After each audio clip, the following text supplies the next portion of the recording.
Hi, welcome back to our Who Is series. My name is Devin Knight, the Training Director at Pragmatic Works, and today we're talking with Ken Wood, That's right. part of our support department here at Pragmatic Works. Ken, why don't you go ahead and tell everybody here a little bit about what you do, what's your title, first of all, and what does that mean? Well, first of all, just like Devin said, my name's Ken Wood. I'm a support engineer here with Task Factory, or with Pragmatic Works. I work with a software called Task Factory. That's my main focus. But yeah, it's just been a good 2 years here so far, and I've been eating up everything that I can to kind of move on. So you support, within the support department, you focus in on one particular product, Task Factory. That's right. For folks that have no idea what that is, tell them a little bit about what Task Factory is. Yeah, so Task Factory is actually it's a fantastic software, but it's a third-party software from Pragmatic Works to the SSIS block, or the SSIS application. It just makes data handling, data cleansing much easier, much quicker, much more efficient. So I have the honor of getting to work with that and the clients that we have that use it. So a lot of the things that people might be doing now in SSIS, it makes it a lot easier. Some things that really SSIS can't do at all, makes it where it's possible. Exactly. Very cool. Yeah. So let me follow up with that then. What are some of the more popular components in Task Factory? Oh goodness, I'd say there's probably 4 of the most that we get the most. And there's a total of like 60, right? There's close to over 65 components. And yeah, it's enormous. And it's continuing to grow. So by the time they watch this, that might be absolutely. I would say probably the top most popular is called the fact table destination. Okay. So for a lot of you developers out there, probably aware of how to conduct or how to perform just a fact table load. Sometimes you perform a lookup and you have to 7, 6, 8, lookups at a time. With the fact table, you just need your source and your fact table. Oh, very cool. Yeah, it limits the process and makes it much more efficient. Probably another popular one is the slowly changing dimension table. So I think it was called Kimball was what it was referred to before, and we just got the rights to it and just kind of improved it a little bit and made it a little bit quicker even. Yeah. And people love that. I love using it myself too. So yeah, so those are probably 2 of the most popular. Very cool. Yep. So you support the products. What does that mean from the perspective of somebody that's watching this? If they don't know, what's a case where they would actually talk to you? Yeah, so if you're using Task Factory and you're running into an issue that you just can't resolve, something seems completely out of the blue, you're getting an error message you just can't quite figure out, come to us. We'll figure it out. We'll get it done for you quickly, and we'll ensure that error doesn't occur again. So you'd probably talk to me in that situation. You call in on the phone line. I'd probably pick up and say, hey, I'm having an issue with Task Factory, and we'll work to get that resolution. Yeah, and a lot of times some of it's folks that are new to SSIS, still learning some of the basics of SSIS, so you guide them through some of that if it has to do with the product. So. Absolutely. Yep. Yeah. So interesting question for you. How did you come to work at Pragmatic Works? Everyone has an interesting story of how they came here. What's your story? Yeah, so my story, and you and I have talked about it, is I worked in mortgage banking for about 6-7 years prior to actually making this change. And while I enjoyed the job, it was just a very high turnover rate type of position. And there's a quote from Henry Ford. I'm sounding like a complete nerd, but I'm going to say it. There's a quote from Henry Ford that says, if you continue to do what you've always done, you'll always get what you always got. So I figured, you know what, if I stay in mortgage banking, if I continue to do this day in, day out, just not challenging myself, then I can yield the expected results. Yeah. So PW came in, and that's where we had the foundation class, the Pragmatic Works Foundation class, which is just a class for those people who are underemployed and even former military finding themselves trying to get into a position in a company. Pragmatic Works offers that class. Yeah. I took advantage of that. And within a week and a half, 2 weeks, got offered a position with support, and have been growing since. Absolutely love it.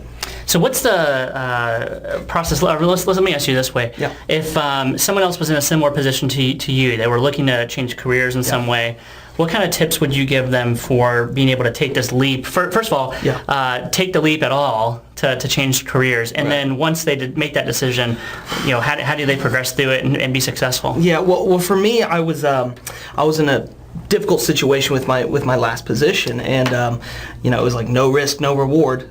So I went ahead and just took the leap. Yeah. For me, it was challenging myself.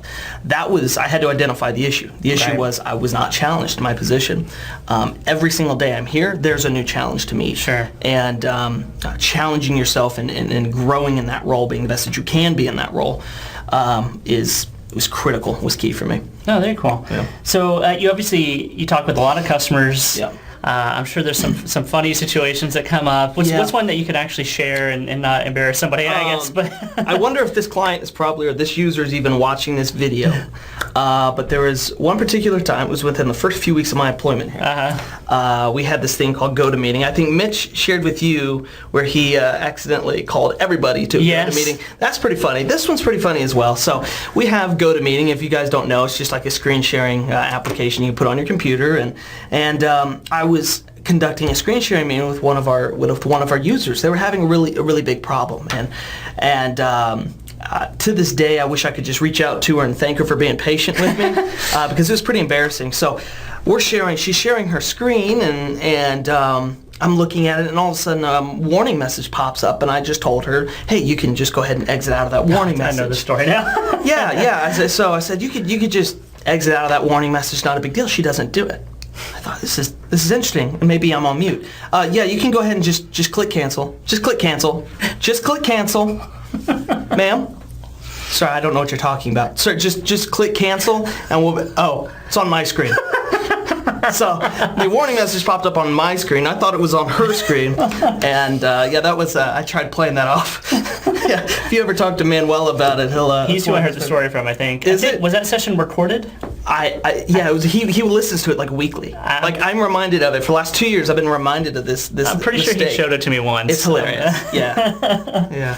So, talking about transitioning to a new career, you're actually probably going to be promoted soon. So congratulations to that, first of all. Thank you. What really led you into that? And let's say you can keep it generic. You don't have to explain what you're doing next. But what was the path of how you got from what you're doing now and kind of progressed through, and maybe even beyond just getting the promotion, getting to where you're at right now? What did it take for you to be able to go through that process? Yeah, it kind of boils back to that one of the questions a while ago, but it is about challenging yourself. For me particularly, Task Factory, what was given to me, I had to kind of adopt it and learn it.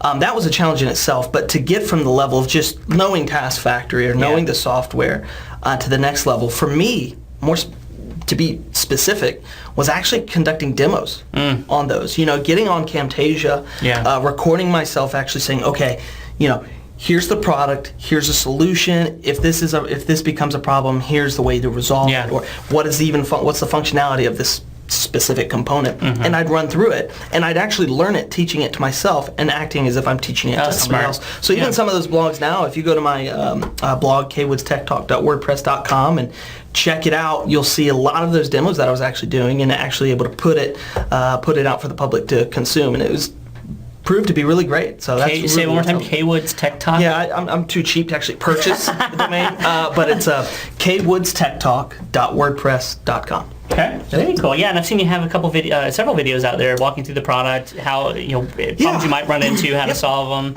A lot of them are just misunderstanding how to use it and things like that. So it's good stuff.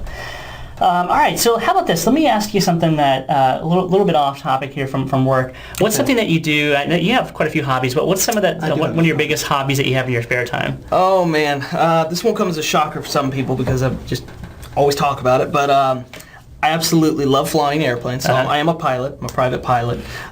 So every once in a while on my weekends, I'll just drive out to the airport and hop in the plane and just go somewhere. It's a lot of fun. Another hobby, it's a more recent hobby, and I kind of feel... you know what Manuel's was? Did you hear what his was? I thought he was going to say airsoft, but he didn't. He said crocheting. What? Yeah. Manuel is into crocheting now. But go ahead, continue your thought. I was hoping you'd say crocheting as well, and then both we could have a crochet club. No crochet club. Actually, I'm starting to get into airsoft a little bit. Oh, cool. Yeah. I was unsure about it at first, but it's actually been. So what's airsoft? And just in case somebody didn't know. Yeah. So airsoft is a way of. Airsoft gun, right? Airsoft gun. Yeah. It's not a real gun, but it's a replica. But it's a lot of fun. It's just these little plastic BBs, and they shoot at maybe anywhere from 230 feet per second to 600 feet per second. But you group up in teams, and you guys can battle other teams for maybe a capture the flag. So is it like paintball kind of thing? Or? It is like paintball, but more realistically. It's just a little more realistic. Okay. And it's more like a military simulator. It's kind of cool. Yeah, it's a lot of fun. So about the flying, what's your favorite part about that? Why do you do? What got you into flying? Well, I grew up with it. Okay. So my dad was a pilot, and I always grew up around airplanes. Yeah. And, I remember when I was 4 years old. One of the first memories I have. I was 4 years old, and my dad took me out to Keystone Heights, it's just here in Florida, Air Park, and he got me a first airplane ride, and it was called a Stearman. So it was an open cockpit airplane, and ever since then from being a little kid to getting into junior high school, and then college, and now I've just been focusing my free time on actually developing that skill and just loving it. I mean, for me, the coolest thing, and I'll stop here. No, it's okay. The coolest thing is when you're people want to know about you. Yeah. Well, when you're on Earth, it's a two-dimensional world, right? You're walking on land, front, back, side, right? Two dimensions. But immediately, as you're rolling down the runway, right before you rotate, right before you pull back on the yoke, you have this moment where you go, okay, I'm about to go from 2 dimensions to 3 dimensions, and immediately you're in a third dimensional world, and it's pretty cool. That to me is just so surreal. Is it? It's got to be like it's like a living video game almost. Like right? I just imagine it's funny. I took one of our lead developers up, Chris Rock, here just actually a couple days ago, and it was the funniest thing. I won't forget what he said. We were flying the airplane. We're just flying down over St. Augustine, and I gave him the flight controls. So he's flying the airplane, and he's doing really well at it. A little shaky here and there at first. He's doing really well at it, and he said, "You know what this is like?"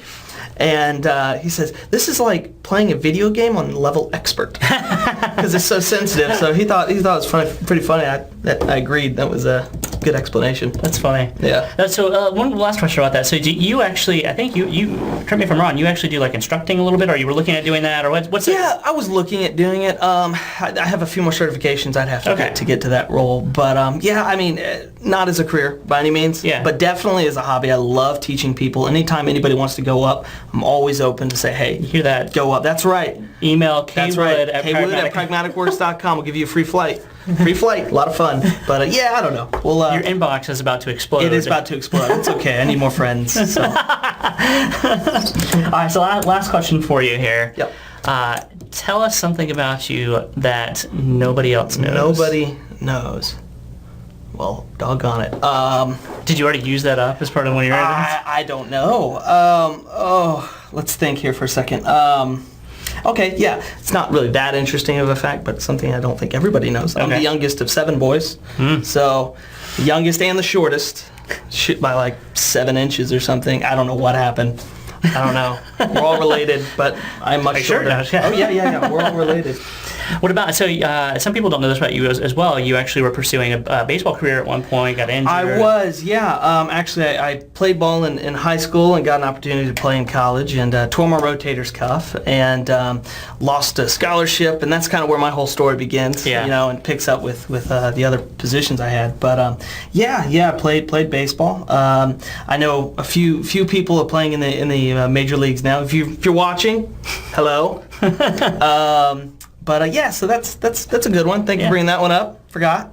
You forgot about? I forgot the biggest part of my life. Passion of your still. Yeah, just the biggest part of my life. I just completely forgot. So. Well, cool. Well, thanks for doing this, by the way, Ken. I hope you guys enjoyed learning a little bit about Ken Wood today. Stay tuned for our next Who Is series. We'll learn a little bit more about our next employee. Thanks a lot for joining us.